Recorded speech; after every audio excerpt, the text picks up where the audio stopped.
जय महाराज जय महाकाल जय गोपाल है। मैं आपका इस चैनल में स्वागत करना चाहता हूँ। बहुत सारे लोग कहीं से भी माला उठाते हैं और साधना करने बैठ जाते हैं। कहीं से भी कोई भी घर में जो आसन रखा हुआ है उठाते हैं। पहली बात, कोई भी किसी का भी आसन ना ले। दूसरी बात, अगर कोई आसन शिव साधना में इस्तेमाल हुआ है तो सेम आसन आप यक्ष या यक्षिणी साधना योगिनी साधना में इस्तेमाल नहीं कर सकते। तो इसका रीज़न क्या है? मतलब बहुत सारे लोग इनको नहीं पता होगा, क्योंकि एक्चुअली में आसन या कपड़े, बहुत सारे लोग क्या करते हैं, साफ सुथरे साधना काल में साफ सुथरा रहने के चक्कर में ना दो तीन चार टाइप के कपड़े पहनते। बिल्कुल नहीं पहनना चाहिए। अगर आप कोई भी एक साधना करते हो तो कपड़े जितना हो सके आपके कम होने चाहिए और जितना हो सके उतने टाइम ज़्यादा टाइम आपके शरीर के ऊपर वो कपड़े होने चाहिए।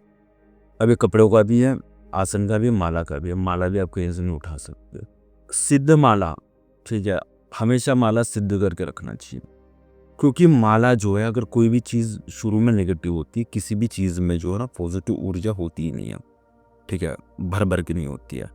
अगर आप किसी भी माला से ऐसे जाप कर रहे हो, है ना, अगर आप जाप कर रहे हो किसी भी माला से, कोई भी माला है आपके पास, वो माला धीरे धीरे उस मंत्र जाप के प्रभाव से उसमें उस मंत्र की ऊर्जा भरने लगती है, बजारी समझना, तो उसी की ऊर्जा उसमें हमेशा हमेशा के लिए वास करने लगती है।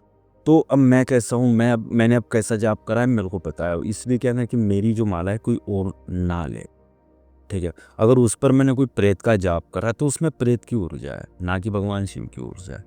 बाद में अगर सेम माला पर अगर आप भगवान शिव का जाप करते हो, ठीक है, सेम माला पर भगवान शिव का जाप करते हो, तो वो जो प्रेत है उस माला से ऊर्जा लेके जा रहा है, बात है समझ में। और भगवान शिव तो ले नहीं जाएंगे, क्योंकि वो तो ऊर्जा बहुत ही नीच की है और बहुत ही तामसिक, तो भगवान शिव क्यों लेंगे। अगर कोई यक्षिणी है तो यक्षिणी में भी सेम हो रहा है, कोई योगिनी है तो योगिनी में भी सेम हो रहा है, आसन का भी सेम है। अब आसन पर मैंने मान के चलो रोज की 500 माला करी, मान के चलो या 1000 करी है। अगर आप 7, अब किसकी करी कोई नहीं पता है। अब मैंने उस आसन पर बैठ के रोज ही 1000 माला करी है। अब आप क्या करोगे, आके उसी आसन पर बैठोगे, है ना, उसी आसन पर बैठोगे तो आपकी जो ऊर्जा है ना, वो ऊर्जा आप में तुरंत फैलने लगेगी। अगर वो ऊर्जा बुरी है तो आपको 2 मिनट में बुरा इफेक्ट आएगा। अगर अच्छी भी है ऊर्जा और आपकी बॉडी ऊर्जा झेल नहीं पा रही है, तो हो सकता है कि आपकी बहुत ही तबीयत खराब करे, या हो सकता है कि अगर उस आसन पे कम से कम 2 से 3 साल से रोज की 1000 माला जाप हो रहा है, आपकी 3 से 4 दिनों में मृत्यु भी हो सकती है। इसीलिए किसी के भी आसन पर और किसी भी आसन पर नहीं बैठना चाहिए, बता रही समझ में।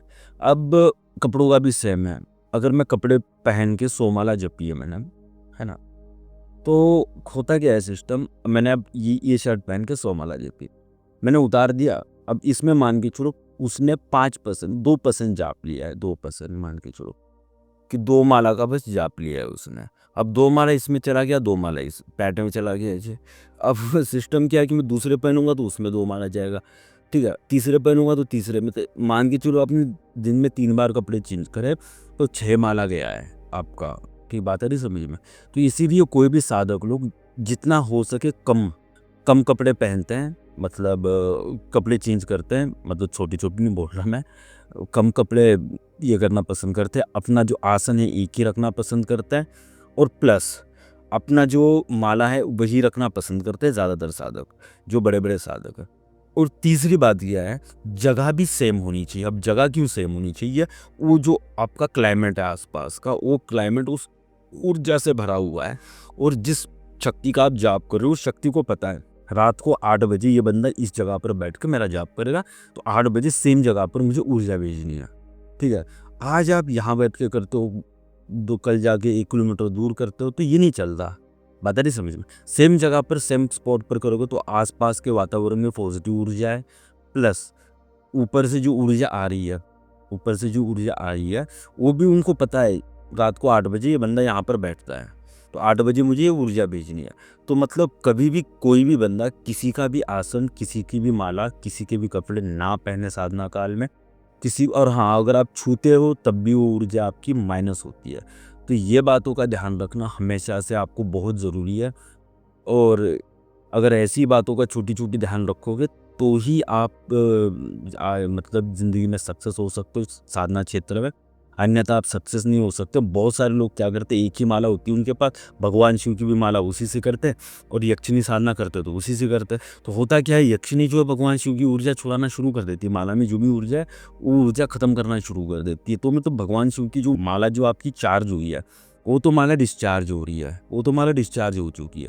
पता नहीं समझे? आसन का भी सेम है जी, ठीक है? और एक ही जगह पर बैठ के पूरे जाप नहीं करे जा सकते। मान के चलिए इस कमरे में बैठ के आप भगवान शिव का कर रहे हो, साइड वाले कमरे में थोड़े वहाँ से 10-15 फीट की दूरी पर बैठ के आप यक्षिणी कर सकते हो। उससे 10-15 फीट की दूरी, 5-10 फीट की दूरी पर बैठ के पिशाच कर सकते हो। तो मतलब ये सब कुछ पूरा अपने सिस्टम बना लो। माला जो है आपको किस टाइप का जाप करना, उस टाइप की ही माला ले आओ और उसी माला पर उसी शक्ति का जाप होगा। जैसे प्रेत है, अब भाई आप 1000 प्रेत कर लो, एक ही माला पर कर लो, ठीक है? पिशाच की माला अलग से, प्रेत पिशाच आई थिंक एक ही चट्टा, एक ही चट्टे-बट्टे है, उन सब के लिए एक माला रखो। नॉर्मली आप 3 माला रखो, एक अपने ईष्ट की, है ना? एक कोई भी नॉर्मल शक्तियों की और एक दूसरी, एक अल्टरनेटिव चौथी रखो, ठीक है? तो मतलब ऐसे ही मतलब आसन भी किसी भी साधना का किसी में भी इस्तेमाल ना करें। हर साधना में एक नया आसन रखना पड़ता है आपको और हर एक चीज़ में आपको नई-नई चीज़ें होती हैं। तो ऐसी ही जानकारी के लिए हमें लाइक करें, शेयर करें, सब्सक्राइब करें। तब तक के लिए जी, जय महाराज, जय माँ काली, जय बाबा काल भैरव। फिर मिलते जी अगली वीडियो में। जय भारत।